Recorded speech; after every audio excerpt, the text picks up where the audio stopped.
Perfecto. A nivel de senos paranasales, ¿qué vamos a ver? Que el desarrollo embriológico, desarrollo de neumatización, va a ser diferente para cada seno paranasal, ¿no? Cuando el niño nace, vamos a recordar la mnemotecnia del ETMEF, ¿no? Que es la que siempre uso. Vamos a recordar que cuando el niño nace, ¿qué senos paranasales va a tener al nacimiento? Va a tener los etmoidales, que son estos de aquí, y va a tener los maxilares, que es este. Estos van a estar pequeñitos, no neumatizados, pero ya van a estar presentes al nacimiento. Conforme pasan la edad, miren, 6 meses, 1 año, 3 años, esto va a ir neumatizando poco a poco. Igual a nivel maxilar, ¿no? 6 meses, 1 año, 3 años, 6, 8 años, 12 años se completa recién la neumatización. En cambio, el esfenoidal y el frontal ya se dan a edades más avanzadas, si ustedes se dan cuenta, ¿no? Esfenoidal y frontal ya va a comenzar a una edad mayor. El niño neumatiza después del nacimiento, aparecen después del nacimiento, ¿no? Esto ha sido pregunta de examen anteriormente. Para que estas secreciones, para que este seno paranasal funcione adecuadamente, debe de estar permeable, debe de estar abierto esta comunicación entre la cavidad nasal y el seno paranasal. Debe estar permeable. Si ustedes tuvieran algún pólipo, algún quiste, algún tumor, se va a comenzar a acumular y se va a llenar de secreciones, ¿no? Lo que se conoce como una sinusitis. ¿A qué se refiere neumatización? Neumatización es ese proceso por el cual se llenan de aire nuestras cavidades de los senos paranasales, ¿no? Los senos paranasales van, nuestra cabeza es sólida cuando nosotros estamos pequeñitos, pero conforme va creciendo nuestra cabeza, no puede continuar siendo sólida de hueso porque nos pesaría mucho, ¿no? Entonces, se llena de espacios de aire internamente que amortigüen ese peso, ¿no? Y ese proceso por el cual se va llenando de aire estos espacios se llama neumatización. Llenar de espacios de aire y hacer que la cabeza sea menos liviana, que la función nasal sea la adecuada, que las secreciones que se producen en los senos paranasales sean drenados adecuadamente.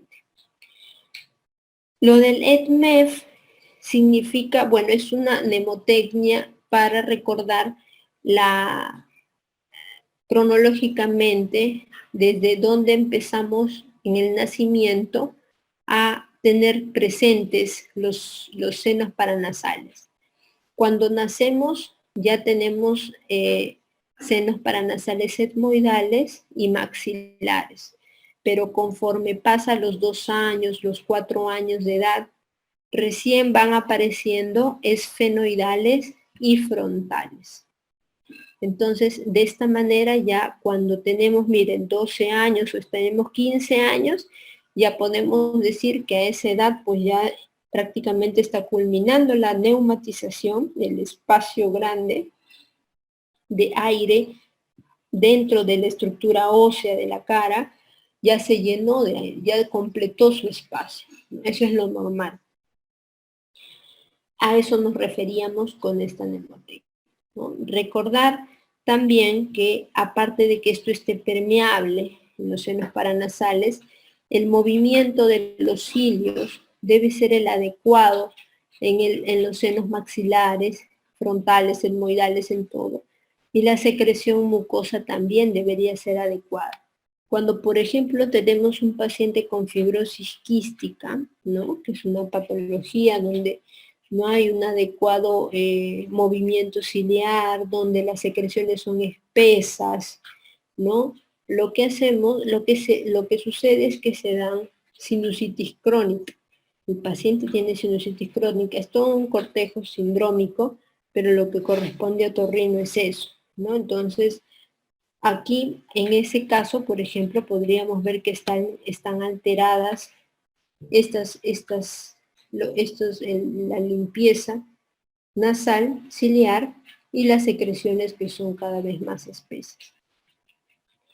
Preguntas se han hecho aquí en el drenaje de los senos paranasales y debemos de recordarlos bien. Es sencillo, es facilito. Ustedes lo que tienen que recordar, por ejemplo, que estos son los cornetes, ¿no? Esta es la pared de la nariz. Las dos tenemos pared lateral derecha, pared lateral izquierda y tabique en el centro.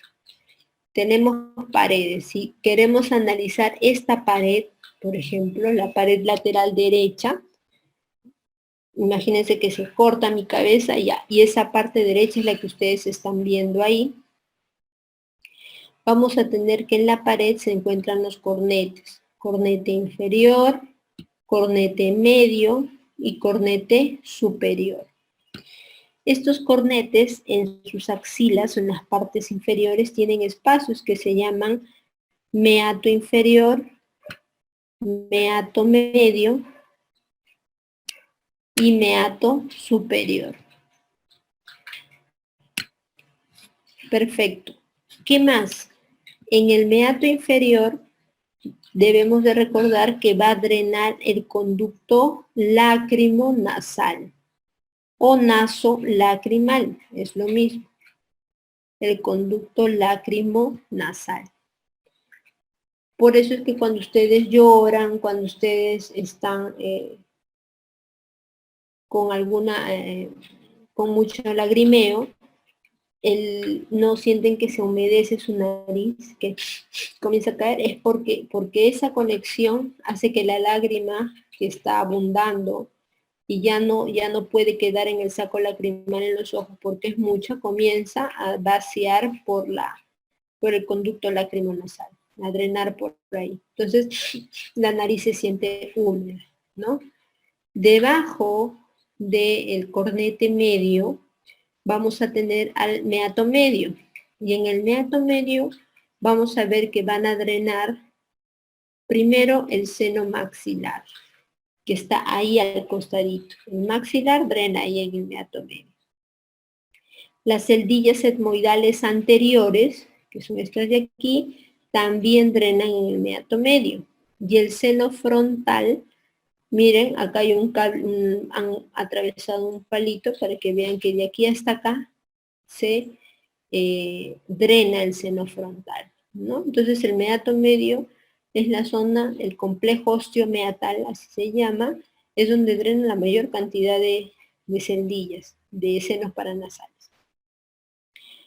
Otro dato es que a nivel, pues, el seno esfenoidal y las celdillas etmoidales posteriores van a drenar a este nivel, ¿no? En el meato superior. En recuerden que la diferencia es que las posteriores drenan en el superior y las anteriores drenan en el medio, en el meato medio. Esa vendría a ser una diferencia importante que de repente puedan preguntarle en algún momento o pueda hacerlos confundir. Entonces, cada uno tiene su área para drenar. Cuando nosotros queremos evaluar a un paciente, en algunos casos se pide radiografía de senos paranasales. No siempre. Por ejemplo, ¿a qué viene este comentario? Porque si ustedes tienen la sospecha clínica que un paciente, por ejemplo, tiene una sinusitis, el diagnóstico de la sinusitis, chicos, es clínico. No necesitan una radiografía para iniciar tratamiento para una sinusitis, ¿no? ¿Qué es una sinusitis? Es un cuadro que ya pasó la semana, las 2 semanas, ¿no? Que ya no es un resfrío de 3 días, de 5 días, ya el paciente está con 10 días de ¿qué? De secreción nasal, amarillenta, verdosa, a veces maloliente, dolor facial, bloqueo, no pasa el aire, el paciente te dice que no siente que no pasa el aire por la nariz, la sensibilidad a los olores está disminuida. Ese es un paciente con sinusitis. Y ustedes pueden iniciar el tratamiento antibiótico en ese momento, ¿no? Cuando pedimos radiografías, bueno, en realidad los otorrinos ya más pedimos tomografías, pero probablemente cuando ustedes estén en sus centros, en el Serum o en alguna otra área que no hay tomógrafo, pedir su tomografía para ver si de repente, si están sospechando que esa sinusitis lo ha ocasionado, no sé, una poliposis nasosinusal, si lo ha ocasionado un tumor nasal, si hay alguna otra alteración anatómica que está ocasionando ese cuadro de sinusitis, ¿no? En ese caso, ahí es cuando nosotros deberíamos de pedir, ¿no? Y existen dos tipos de proyecciones que son las más usadas. La occipito-mentoniana, que le va a ayudar a ver los senos maxilares y da una visión limitada, pero en algo puede aportar del seno esfenoidal. Y la otra proyección, que es la proyección occipito-frontal, y es para evaluar las celdillas etmoidales y el seno frontal. ¿Sí? Para eso nos puede ayudar. Recuerden pues que las proyecciones van a depender de si estamos apoyando el mentón, si estamos apoyando la región frontal en el chasis radiográfico que vamos a tener cuando se toma la placa, ¿no? Tratamiento de la sinusitis, manejo antibiótico, ¿no? Pueden iniciar con amoxicilina con ácido clavulánico, por ejemplo, cada 8 horas por 7 días y sus lavados nasales. Ese es el manejo de una sinusitis. Anatomía nasofaringe para que recuerden cómo es la proyección de la cavidad nasal anteriormente hacia la parte posterior en la naso, la cavidad oral con la orofaringe, acá tenemos las amígdalas palatinas, ¿no es cierto? Y la cavidad, la laringe, pues con la hipofaringe. Si vemos, ya hemos visto la pared lateral de la nariz, ¿no? Ya hemos visto los cornetes, los meatos, los drenajes de los senos paranasales. Ahora nos toca ver el tabique. El tabique es aquello que separa, es como decir una pared que separa dos ambientes, la sala del cuarto, por decir, el cuarto del baño, ya. Esa pared es el tabique nasal, ¿no? Y está formado por cartílago y está formado por hueso. En la parte más antero inferior es cartílago y en la parte más posterior e inferior es hueso. Entonces tenemos, miren, parte del septum nasal es la lámina perpendicular del etmoides, es el vómer, es la cresta maxilar, es la maxila, es los huesos propios nasales, es una parte. Porque de aquí, si ustedes se tocan su nariz, la parte más caudal, más inferior de su nariz es cartílago, ¿no? Lo que está arriba del dorso, en el dorso nasal, eso sí es hueso.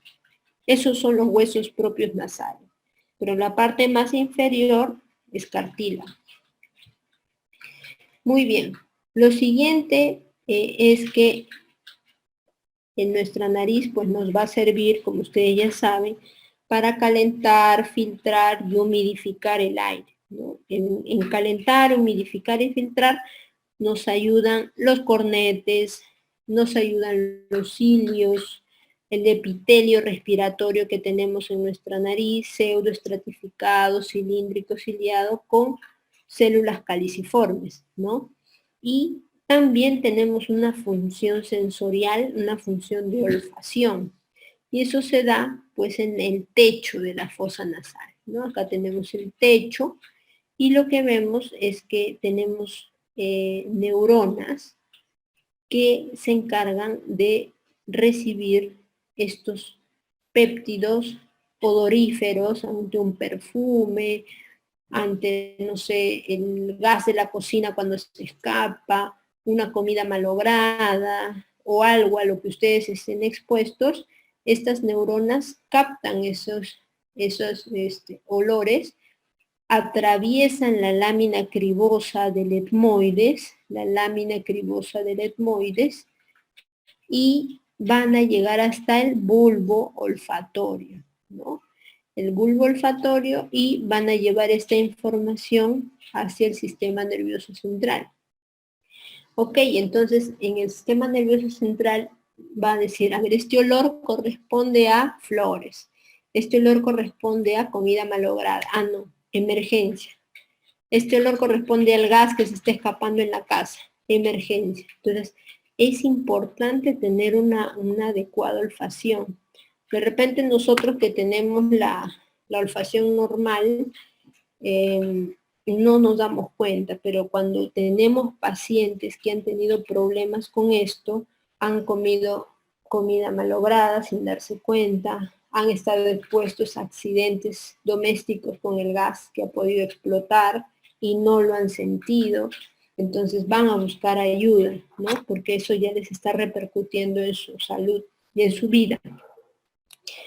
Perfecto. ¿Qué otro punto más importante en la nariz, no? Ya hemos visto la estructura anatómica, cartilaginosa y ósea del septum y de la pared. Ahora vamos a ver qué lo recubre. Lo recubre una mucosa que está bastante irrigada, ¿no? Tenemos vasos, aporte vascular que forman plexos, ¿no? Plexos, el plexo de Kieselbach, que es el más conocido, ¿no?, por ustedes. Tenemos también a la arteria esfenopalatina, junto con la arteria etmoidal anterior, son de las más importantes que se encargan del aporte vascular en la pared lateral de la nariz, ¿no? Y en el septum tenemos ramas de la arteria labial superior, y tenemos también ramas de la esfenopalatina. Entonces, cuando ustedes tenemos, de repente en algún examen vengan tipo casos clínicos, ¿no? Preguntas sobre si es un niño el que está sangrando, si es un adulto el que está sangrando. Todos esos datos a nosotros nos aporta información sobre ya pensar si se trata de qué área sangró, si sangró Kieselbach o si sangró esfenopalatina, ¿no? Generalmente, ¿se acuerdan del meato medio que teníamos aquí, ¿no? El meato medio, cuando el sangrado es si el punto de sangrado está por delante de este meato medio, hablamos de una epistaxis anterior, pero si está por detrás del meato medio, hablamos de una epistaxis posterior, ¿no? Ahora, generalmente las epistaxis anteriores, ¿no?, que se corresponden con el plexo de Kieselbach, es más frecuente en jóvenes o en niños, mientras que la esfenopalatina es más frecuente en adultos. Estos sangrados que son anteriores, que nosotros podemos observarlo con un espéculo nasal y un frontoluz con su linternita, y vemos que está sangrando el punto, al ser más accesible, hace que sea más sencillo de tratar. En cambio, imagínense que les comience a sangrar de la parte más posterior de la nariz. A ver cómo lo van a ver. Tendrían que entrar con una cámara, o si no, de lo contrario, intuir cuando ven que el sangrado es posterior y no cae nada hacia adelante y no encuentran el punto adelante, y de esa manera, ¿no? Pero son más complejos de tratar. Los sangrados posteriores son más difíciles de manejar, ¿no? Es más en adultos mayores. Y así podríamos poner una serie de características a las epistaxis, ¿no? Las más frecuentes son las epistaxis anteriores. Las menos frecuentes son las epistaxis posteriores. Lo del meato medio que dije del límite entre la epistaxis anterior y posterior, ¿no? Para que nos ayude en saber, porque a veces hay sangrados que se dan en esta región, entonces, ¿qué me ayuda a saber si es anterior o posterior? La zona que sangró, ¿no? Si está por delante del complejo osteomeatal, del meato medio, entonces estamos hablando de una epistaxis anterior. Si vemos la proyección de los senos paranasales cuando vemos de frente o de perfil a un paciente, si lo vemos de frente, pues encontramos que los senos frontales están superiores a nuestras órbitas, en la región más alta de nuestro rostro, y los senos maxilares están al lado de nuestra nariz, eso es lo normal, y por debajo de nuestra órbita, de nuestro ojo. Etmoidales, ¿no? Nos ponemos de perfil para verlos. Hay etmoidales anteriores, etmoidales posteriores, y por detrás está el complejo el seno esfenoidal, ¿sí? Entonces el más anterior es el seno frontal y el más posterior es el seno esfenoidal. Todos estos senos paranasales están recubiertos por epitelio respiratorio, ¿no? Que es pseudoestratificado, cilíndrico, ciliado, con células caliciformes productoras de moco. Este moco que está discurriendo por toda nuestra superficie de la mucosa nasal y paranasal, entonces tiene una capa que se llama gel y una capa que se llama sol. La capa sol es donde están las microvellosidades, ¿no? Esos cilios del epitelio respiratorio que se andan moviendo.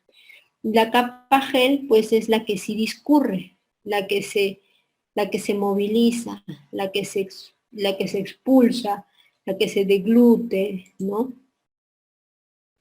Y si vemos aquí hacemos un corte, este es un cornete. ¿Se acuerdan que hablamos de los cornetes? Los cornetes inferiores, medios, superiores, que tenemos a los lados. Ya, si tenemos el cornete inferior y le hacemos un corte histológico, vamos a ver que van a tener lagos, espacios que se van a llenar de sangre dependiendo de la humedad, de la contaminación, de si es un paciente alérgico o no. Entonces, es como un tejido eréctil, ¿no? ¿Se acuerdan de los cuerpos cavernosos? Ya, algo así. Se llenan de sangre y el paciente, lo normal es que no lo sienta, ¿no? Pero se lleva a cabo el ciclo nasal. Cada 3 horas, cada 4 horas, aumenta de tamaño el cornete, baja, aumenta el otro, baja y así, ¿no? Se van turnando ambas fosas nasales. Y se va llenando de sangre y va disminuyendo. Esto también ayuda a calentar el aire que está atravesando nuestra fosa nasal. Y en una microfotografía electrónica vemos los cilios que recubren la mucosa nasal o paranasal. ¿Qué estructuras forman el complejo osteomeatal? Tenemos estructuras como la desembocadura del seno frontal, la desembocadura del ostium del seno maxilar, la desembocadura de las celdillas etmoidales anteriores. Este es solamente para recordar pues, que el conducto lacrimonasal va a drenar en el meato inferior, ¿no?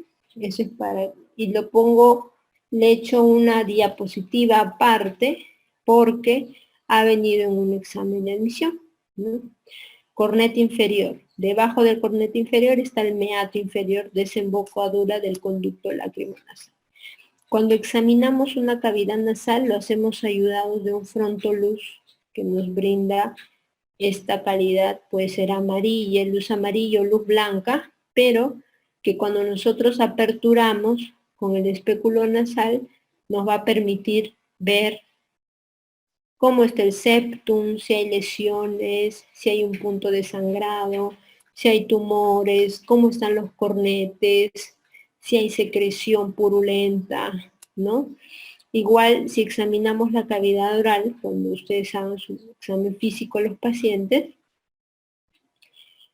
lo ideal es que tengan, bueno, si no se pueden comprar un frontoluz, una linterna, y puedan observar la garganta, ¿no? Revisan con su baja lengua y no solamente se dirijan directo a las amígdalas, ¿no? Tienen que ver cómo está la pared faríngea posterior, cómo está la lengua, la base de la lengua, los carrillos, las encías, las piezas dentarias, el piso de la boca es importante, ¿no?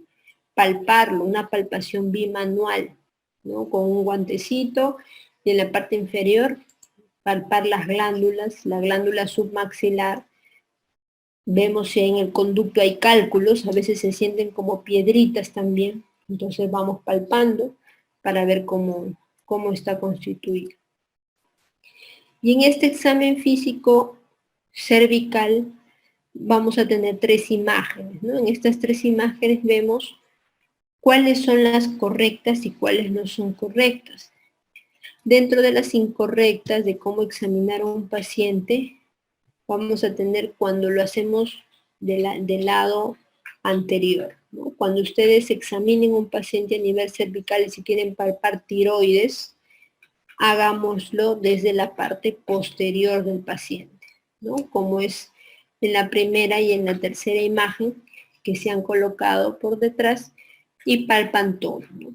Palpar de una manera sistemática, ¿no? Ustedes pueden iniciar debajo del mentón, por recorrer todo el maxilar, llegan al ángulo, de ahí van por detrás del músculo esternocleidomastoideo y pasan hacia la región clavicular, revisan todo, van palpando y de ahí retornan por el borde anterior del esternocleidomastoideo.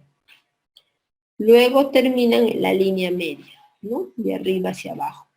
Y de esta manera, pues van a estar evaluando las cadenas ganglionares.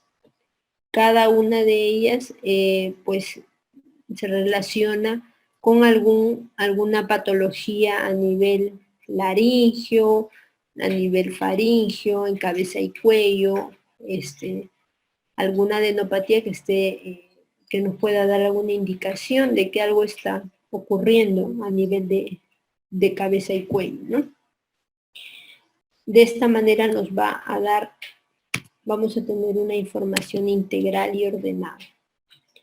A nivel laringio, pues tenemos que recordar que este órgano nos va a servir pues para la fonación y nos va a servir para la ventilación también, para dejar que el aire pase adecuadamente. Si nosotros observamos la laringe, vamos a ver pues que está compuesto, es una estructura muscular, cartilaginosa, con ligamentos también que van a estar uniendo y movilizando diferentes estructuras para provocar que el paciente pueda hablar, pueda fonar, pueda respirar adecuadamente. Entonces, si hablamos, por ejemplo, de cartílagos, ¿no? Los cartílagos los vamos a tener, por ejemplo, simétricamente distribuidos, como son los corniculados. Vamos a tener un par de estos cartílagos, uno a la derecha y otro a la izquierda. Los cuneiformes, que los tenemos igual a la derecha y a la izquierda. Y vamos a tener los aritenoides también, derecha, izquierda, ¿no? Todos estos unidos también por ligamentos, por ejemplo, el ligamento cricoaritenoideo, ¿no? Tenemos a la lámina cricoides, a los ligamentos también que se unen acá, y dentro de los cartílagos impares vamos a tener a la epiglotis, ¿no? La epiglotis es un cartílago impar, al igual que el cartílago en forma de escudo que tenemos el cartílago tiroideo, ¿no? en varones más prominente que en mujeres, ¿no? Es lo que se le llama la manzana de Adán también. Y todo ello importante porque si ustedes realizamos un corte a nivel de esta laringe, un corte coronal, ¿no? Vamos a tener aquí la epiglotis, ¿no? Y las bandas ventriculares y los pliegues vocales. Bandas ventriculares son también conocidas como cuerdas vocales falsas. Los pliegues vocales o cuerdas vocales verdaderas, ¿sí? ¿Cuáles son, si ustedes lo ven en esta proyección, esta es una endoscopía laringea que se le ha hecho a un paciente, ¿no? Es una endoscopía, entramos con una camarita y observamos los movimientos, las estructuras de la laringe. Estas vendrían a ser las cuerdas vocales verdaderas y estas de acá al costadito las cuerdas vocales falsas. ¿Qué nos ha venido de preguntas en esta área? Nos han preguntado sobre este espacio, el ventrículo laringio. Eso nos vino de pregunta. Y decía, ¿cuáles son los límites, ¿no?, del cartílago del ventrículo laringio? Entonces, a nivel superior su límite es la cuerda vocal falsa o banda ventricular, y en la región inferior es la cuerda vocal verdadera, ¿sí? Entonces, importante esta área porque es justamente este límite, ¿sí? Es este límite que también lo revisamos cuando entramos a hacer una endoscopía laringea. Observamos si hay presencia de tumoraciones, ahí hay un epitelio de transición, el cual puede ser asiento de algunas neoplasias, ¿no? Si es que estuviera afectado o no el ventrículo laringio con alguna tumoración, en nosotros cómo se va a traducir, en que de repente la cirugía o el abordaje ya va a ser un poco más extenso, va a ser una cirugía más agresiva, una cirugía más resectiva, por decir así, más cruenta. Entonces, porque ya no solamente se está delimitando la lesión o la enfermedad a solo la cuerda vocal, ¿no?, sino que ya está saliendo a otra área más importante que puede ser el ventrículo laringio. Si hablamos de la inervación de la laringe, debemos de recordar pues que va a estar dada sobre todo por el nervio laringio inferior recurrente, o sea, el 10º par craneal a través de esa rama. ¿Y qué es lo importante aquí? Que el nervio laringio recurrente pues inerva motoramente la totalidad, imagínense que son todos menos uno, siempre hay un excepto, ¿no?, en estos músculos. Entonces, el excepto, ¿quién lo da? ¿Cuál es el único músculo? Y así ha sido pregunta de examen varias veces, y en varios tipos de exámenes. El único músculo que no es inervado por el laringio inferior o recurrente es el músculo cricotiroideo. Todos los demás músculos sí lo son. ¿Quién inerva el cricotiroideo? Lo inerva el nervio laringio superior, ¿no? ¿Quién, aparte de tener una función motora, también tiene una función sensorial? Va a dar sensibilidad a la región supraglótica de la laringe, por encima de la glotis.